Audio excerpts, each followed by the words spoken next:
mahalagang pagdinilay. Una ay ang pagpapakilala ng kagandahang loob ng Diyos. So bahagi ho na kung saan ay ipinaalala sa atin na ang mga bagay na ating nakikita sa daigdig na ito ay bahagi ng kagandahang loob ng Diyos.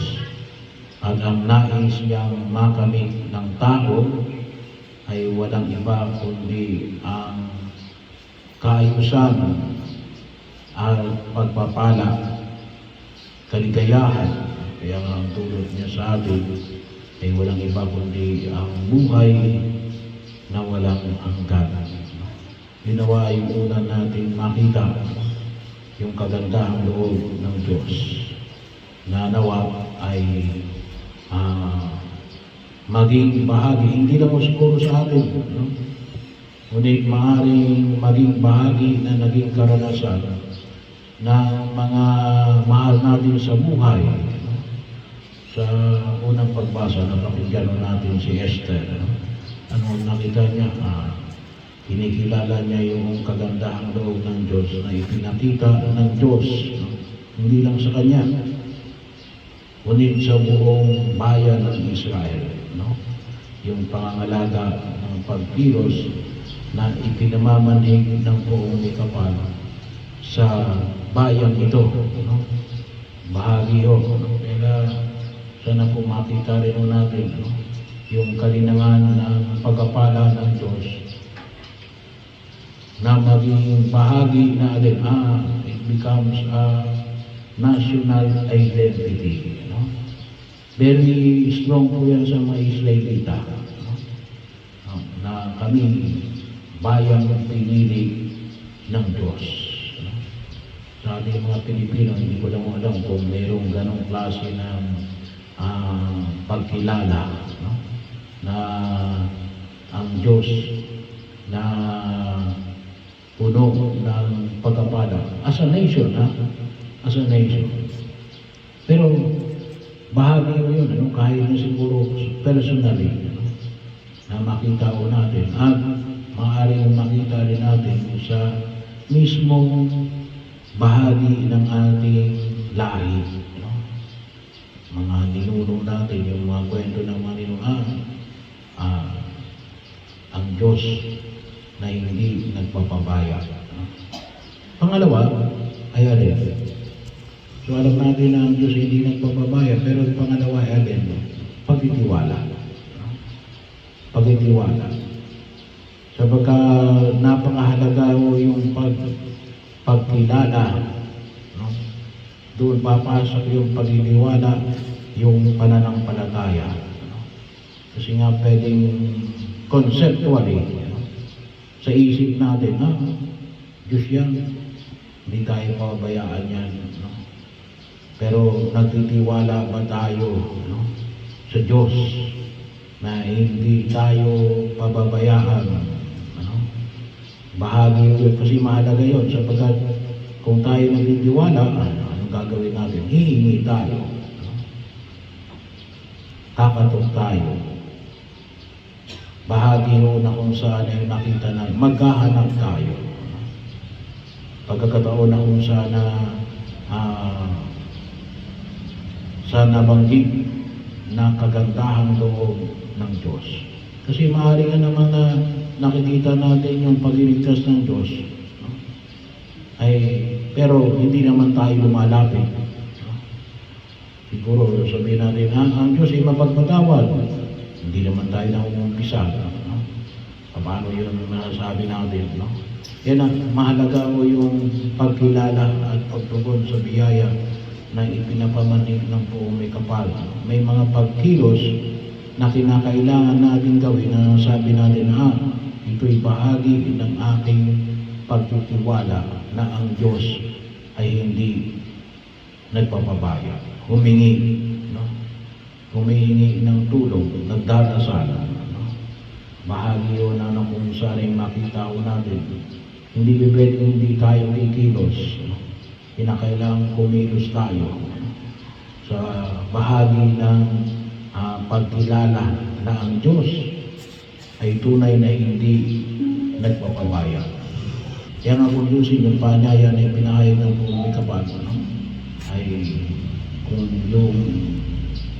yung mga taong masasama gumagawa ng mabuti doon sa kanyang mga anak, e paano pa kaya yung ating Amang nasa langit? Pero naroon yung pagtitiwala at pananalig sa Diyos.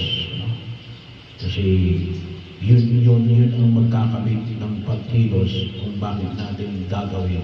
Hindi lamang sapagkat naiintindihan natin. At pangatlo, bahagi yun na makita natin. Kaya nga, yung paanyaya na ipinahayag ni Jesus, binanggit dito yung alin. Kaya gawin ninyo sa inyong kapwa ang ibig ninyong gawin nila sa iyo. So, ibig sabihin, kaya sapagkat ang Diyos na hindi nagpapabaya, na hindi mong pinagkakatiwalaan, na hindi ka iiwanan, makatutulong ka ngayon sa iyong kapwa. Yun nawa yung makita natin, hindi yung ba't ka tutulong sa kapwa mo kasi babalikan ka ng Diyos. Hindi, baliktad. Kaya ka tumutulong sa kapwa mo kasi yung pagkilala na alin, na maliwanag na, tinulungan ka ng Diyos. Kaya ka may tutulong sa Diyos, hindi yung kaya ka tumutulong sa kapwa para balikan ka ng Diyos. Hindi yung ganon. Kaya bahagi ho. Kaya po kung minsan, makita natin kung minsan may mga taong naghahanap ng balik. Hindi ho. Kaya tayo kung minsan naghahanap ng balik kasi nga ang kaisipan natin hindi katulad ng kaisipan na ipinamamali ko sa Ebanghelyo. Hindi ako pinabayaan ng Diyos. Nagtitiwala ako sa hindi pagpapabaya ng Diyos. Kaya nakapagbabahagi ako. Balikan man ako o hindi. Pero alam natin, babalikan tayo ng Diyos. Pero hindi yun ang iniisip natin. Kaya tayo nakapagbabahagi, tumutulong tayo sa kapwa. Kasi bakit? Sapagkat una, yun ang palaging binabanggit ko, yung the primacy of God's grace. Hindi yung grasya ng Diyos, secondary lang. Bakit ayaw ko ng pagkaunawa na secondary lang yung grasya ng Diyos? Pagka pinagpala ng Diyos? Kasi nagbigay ako, kaya ako pinagpapala ng Diyos. Bakit ayaw ko noon? At ayaw rin ng simbahan noon. Bakit? Para padangan ba si alin? Suhol. Yung tinatawag natin. Suhol ang labas natin. Kaya tayo nagbibigay kasi alam natin, bibigyan tayo ng Diyos kasi nagbigay tayo. Hindi. Nauna yung kagandahan loob ng Diyos. Kaya tayo nakapagpabahagi. Yung ibinahagi ko ay ulit, una at higit sa lahat, galing sa Diyos. Bahagi yun na huwag mo natin kalimutan. Kaya hindi ka dapat mag-i-expect kung babalikan ka nung binigyan mo. Kasi bakit? Yun ay kusa ng pagkilala mo na tumutugon sa biyaya na ipinagkakaloob ng buong may kapal. Kaya yung ganong klase ng pag-agos ang dapat na makita natin sa ating pagtugon sa biyaya na ipinagkakaloob ng buong may kapal. Kaya yung sinasabi nila, kaya gawin ninyo sa inyong kapwa ang ibig nilang gawin nila sa iyo. Bakit? Nung ibig sabihin, ginawa na kasi kaagad sa akin ng Diyos. Kaya ginagawa ko sa aking kapwa. Hindi yung, kaya ako ginagawa sa aking kapwa, kasi, para hindi pala kasi, para. Magkaiba yung kasi at yung para. Yung para ay para bigyan ka. Yung kasi, nauna na. Nauna na. So ito yung idalangin natin sa harapan ng buong may kapal. Kaya nga, sabi nga, kung mato kayo at kayo ibig, humanap kayo at kayo makatatagpo. Bahagi yun na kung saan ay pinaalala sa atin ang buong Kapal na nawa, tayo din ay tunay na maging daluyan ng kanyang walang hanggang pag-ibig at awa sa bawat isa sa atin. At yun ang panghawakan natin sa ating pagkilo sa daigdig na ito, na siyang magbibigay sa atin ng patuloy ng kanyang pagpapala.